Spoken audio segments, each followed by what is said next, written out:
Well, good morning, peeps. So much to say today. Um, a lot of people viewing my channel and seeing where I've been in the last few days. I have been in a conversation um, with this guy that's pushing his religion on me, and one of my main points was that religion is our biggest evil on the planet right now.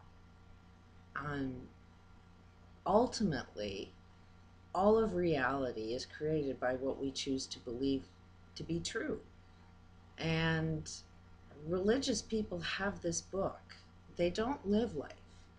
They don't go out into reality, and live outside that book. They can't use their own words. They can't think for themselves. They can't even reflect on what they put out into the world. They can't see the fruit of their own actions. The only thing that they have reference to, the only thing that thinks for them is this book.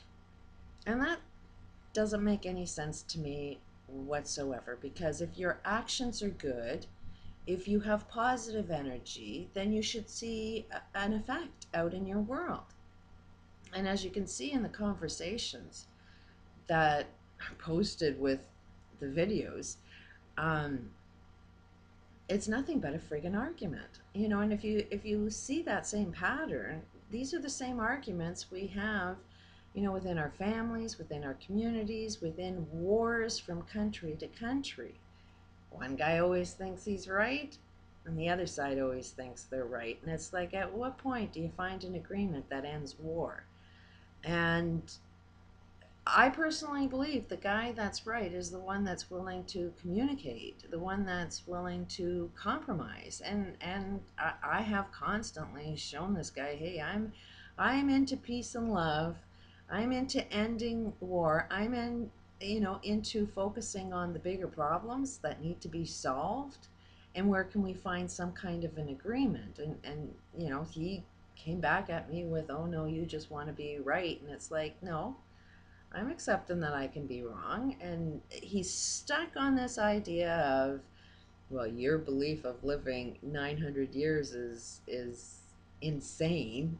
So basically the argument is that, okay, if the human body was meant to live, that's what he is totally against. He thinks that the human body needs to die.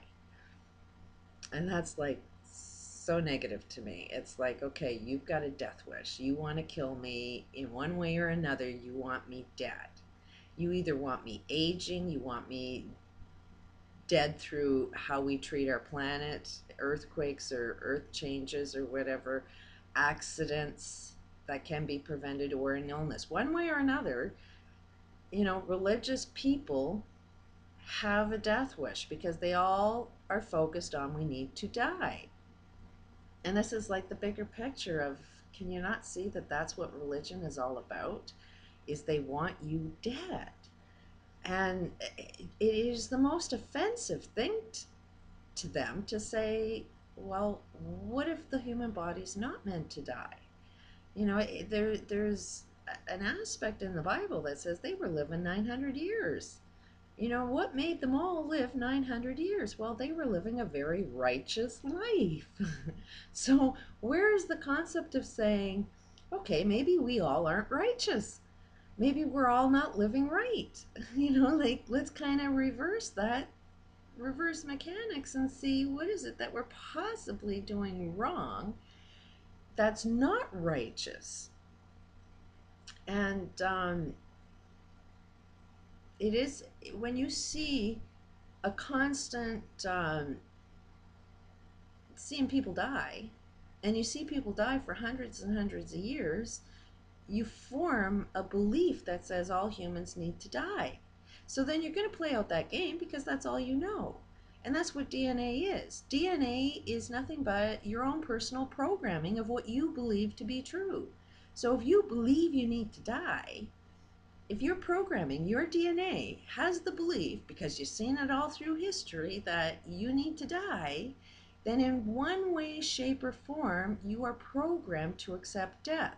You're programmed in one way or another to follow down a road that will lead to either your death or the death of somebody else. Now, I don't know, anybody can follow some of the things that I'm saying. I definitely do not want to push my concepts and ideas on anybody. I'm just voicing my opinion and seeing who else agrees with me. You're perfectly, I support anybody that wants to disagree with me. You know, just play your own game out and see what path, what timeline that will lead you to. Predict your own future, what will end up happening, and see if that's something that you really, really want. For me, just my illnesses, if you understand what an illness is, it's a moment in time that makes you really reflect on what's going on with you. If you end up getting cancer, all of cancer has a cause, and they've known to cure cancer. You can even prevent cancer if you recognize the behaviors that you have that create that illness. And some behaviors are global, that we're putting poison into our air, and we're not seeing where our global agreement is to put the poison in so it will eventually kill you. And they are clustered. There's lots of people in your neighborhood that will get cancer, that, you know, we have to be a little bit more global thinkers and collectively say, hey, this poison shouldn't be acceptable in our area if we want to not get cancer. So when you get an illness, that's a time for you to sort of pay attention to your life and see, where is your life path taking you? What is it that you're believing? What is in your reality that's creating the illnesses that you have? And some of us aren't really understanding that, you know, like most mental illnesses, what they ended up doing, you know, they got these doctors that look at normal human behavior that will put you on the right path, and the medical community says that's not right. So to follow a good, healthy path, our medical world has put a diagnosis on it that says that's wrong. It's unhealthy. You know, so you are made to believe, if you've got a mental illness, that something is wrong with you, instead of looking at, no, something is being pushed on people with a mental illness. This is something that made so much sense, and you can see it in a bigger picture.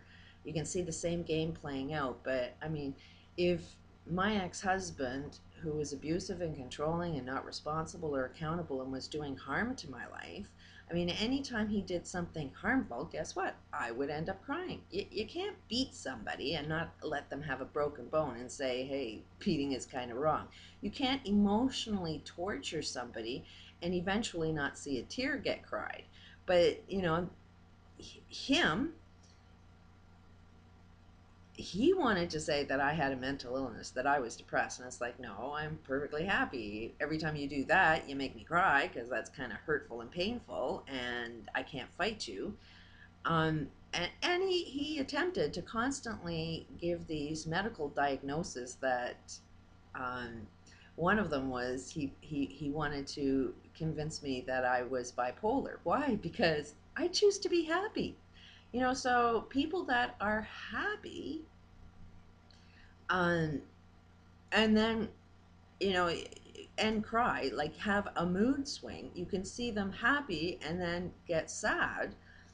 That's, you know, people can diagnose us that as having a mood swing. And it's like, no, I choose to be happy at all times.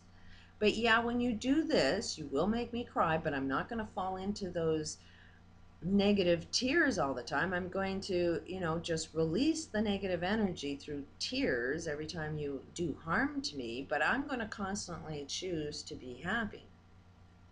Now, in my particular situation, I mean, I'm no more happier than you would see me on these videos. It's not like a total extreme happiness, and it's not an extreme depression. You know, I've never been depressed. I've been depressed once in my life, and I'll never go there again. But anybody else that wants to view and see any form of a mood swing, they can put a medical diagnosis on that. And it's the medical diagnosis that's completely way off. But ultimately, what all of my experiences have done for me is made me hypersensitive. And if you see in our world, being sensitive is something that we think is the worst possible thing, and that is an illness, and you should toughen up. And what the goal in our universe to toughen up means, um, you need to block out your own senses. You know, if you're really really tough, then you won't be able to sense good and evil. You won't be able to tell the differences easily. If you're really really tough all the time, it's so much easier for other people to manipulate you. I'll continue on another tape.